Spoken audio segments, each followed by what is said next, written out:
check this one out. This is what it's like to ride in a Daimler self-driving semi-truck, 12th May 2015. When it comes to revolutionary technologies, it is often hard to grasp how close they are to making an impact in the real world.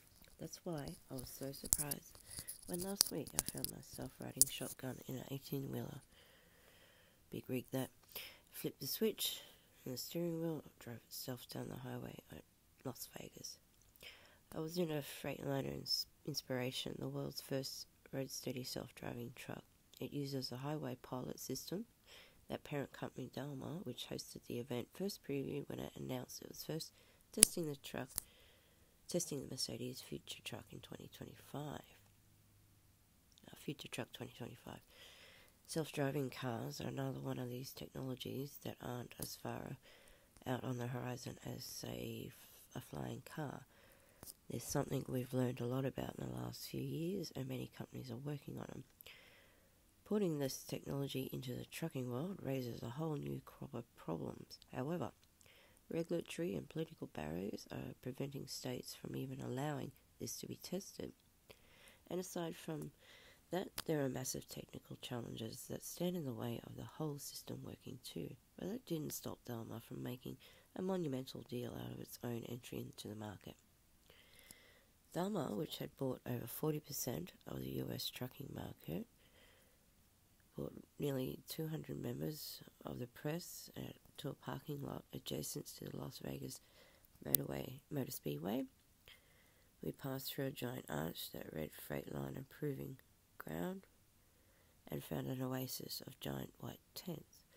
The Inspiration was teased to the press at the location early in the afternoon, but it was quickly driven off the premises by Nevada Governor Brian Sandrell and Dr. Wolfgang Bernhard, the head of Daimler Trucks in North America. Almost as soon as the giant car cover was removed, it was unclear whether they let the truck drive itself once it got on the road. They were saving the official reveal for that evening. When we were brought to the Hoover Dam, the company had organised an event benefiting the local. There was a 45-minute presentation projected onto the nearly entire 726-foot height of the dam that included a brief history lesson of Freightliner, another of the dam's construction, and a live discussion with Daimler's executive hosted by Rutledge Wood, the host of US version of Top Gear. After all of that, the Inspiration truck finally wound its way down the roads on the Arizona side until it made its way across the Hoover Dam. It's unclear whether the truck drove itself onto the dam. For many reasons, Daimler has a right to be excited, particularly automating its truck system. The company could offer trucks that are more fuel efficient, cutting down on emissions up to 5%, Daimler claims. It works, but the many obstacles loom large. The truck that Daimler debuted last week is one of only 2 that are licensed to drive on public roads in Nevada, and only 4 other states allowing testing of autonomous vehicles right now. Arizona isn't one of them, which makes the decision to debut the truck by driving over a landmark that spans the 2 states a bit laughable. The big issue? You can't perform any interstate commerce if you go between states. But it's also a big problem because Nevada has a particularly stable climate, which means that the 10,000 miles of testing on the Inspiration truck have been pretty homogeneous, something Bernhard freely admits. We still have to see how this thing performs in the rain, the sun, the cold days, the sub-zero temperatures, and very hot, he says. Right now, the autonomous trucks are stuck in Nevada. Perhaps as problematic as the regulatory issues Daimler faces is that the highway pilot system, for now at least, relies on a well-painted safety lines on the roads that the trucks drive down. If the lines aren't clearly visible to the truck's cameras, the system just won't work.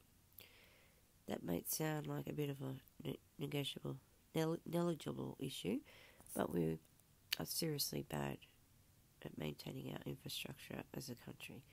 The next day we returned to the proving ground to find 6 trucks, 2 Inspirations, 2 of the company's aerodynamic super trucks and 2 of its Cascadia trucks, which the inspiration is based on.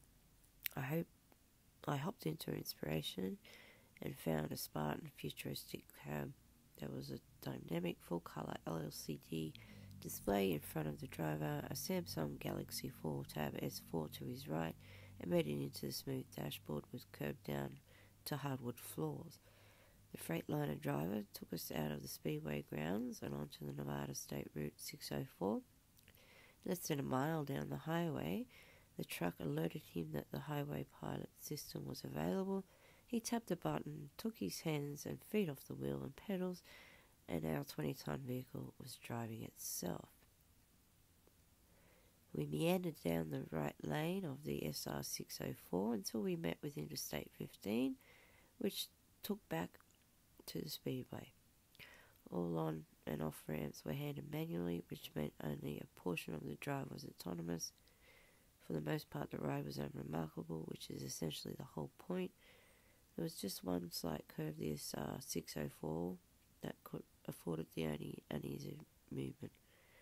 While there was no doubt in my mind the truck would make it through, my gut definitely felt otherwise. In between thumb twiddling and glances out the driver's side window, my driver-turned passenger explained that the cameras in the windshield and the radar in the front bumper will access road conditions in real time and tell the driver whether the highway pilot system is available. For the purpose of the day's demonstrations, however, there were GPS-designated zones on each highway that made the autopilot system operable. The driver is in control of the speed. Inspiration doesn't have the ability to read speed limit signs, and if the highway pilot deems the road unsuitable or notices an obstacle ahead, it will begin a visual and audible countdown and alarms. To regain control, the driver simply returns his hands to the wheel. Representatives spent both days talking ad nauseum about how highway pilot won't completely obsolete the role of the truck driver, which is clearly a critical component to gaining acceptance from truck drivers and their supporters. Daimler President and CEO Martin Durham said it will enhance the driver's capabilities, and Bernhard says it makes the jobs much more attractive. They envision a world where a driver has more time to manage the logistics of the trip, but it's easier to see why people might be concerned about other distractions. Bernhard said there's no plan to install sensors or cameras to ensure the driver doesn't nap or play Angry Birds during the drive, but Daimler might not have to for now.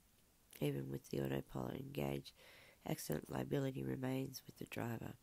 That's a good motivation to keep a driver in his seat as any. While Nevada might not let Daimler test the panoply of climates, state long, straight,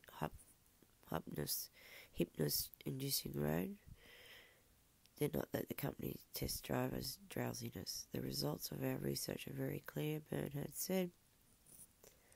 We measured brain activity, and without autonomous function, it clearly shows that the driver drowsiness decreases by about 25% when the truck is operating in autonomous mode.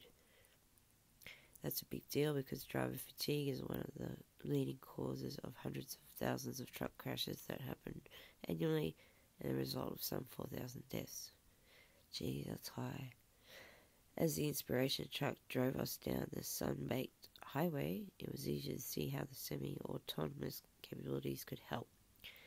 The wheel twisted back and forth as the highway pilot system guided the truck between the boundaries of our lane, fighting the wind and the truck's momentum. All that correction would normally be done by a driver, and on long drives that take up nearly half a day, all these little corrections add up. But buried in multiple speeches across the two-day event, one talking point kept emerging that made little sense. While Bernhard and Durham boasted about how the inspirational truck would eventually migrate drivers' drowsiness, they both spoke about how automating part of the whole process will let drivers make longer runs. At one point, Durham even said that it's up to Daimler to prove regulations that driver fatigue is decreased. So guys who use support systems can have longer hours of service. There's still a long road ahead for Daimler. Whatever the case, Daimler is still a long way off from integrating the technology into its entire fleet, something the company admits in the supplemental press materials from last week's event. The company says the goal is to offer highway pilot in the middle of a coming decade. That's a good thing because a lot of these issues like regulations and infrastructures still need to be resolved. There's a wealth of others too. Highway pilot isn't as aware of its surrounding as something like Google's self-driving car. Even though the two are both considered level 3 autonomous, none of these would be settled easily. One thing Daimler says it won't do is speed up adoption by licensing and technology.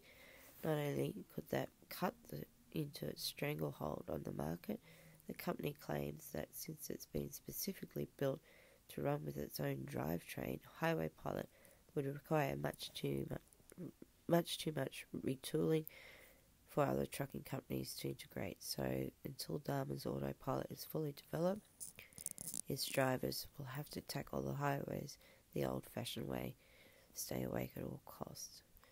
Now that was almost 10 years ago. This was in 2015. And they were saying in this article within 10 years. So that 10 years is almost up. And I made a video about the self-driving trucks and them showing it in The Simpsons. And they've been using these trucks to do deliveries in Nevada. They use them on the long stretches. They generally have someone in an office with several computer screens, and they just sit there and monitor it. So I reckon that's how it'll eventually go, is you'll be sitting in an office monitoring everything for 8 hours on your 8-hour shift or whatever. Anyway, I just found that connection with the Hoover Dam, with the truck and the goat, and the driverless system that's, shutting down the old systems and bringing the new one in. So, cool. Thanks for watching. More to come. Bye now.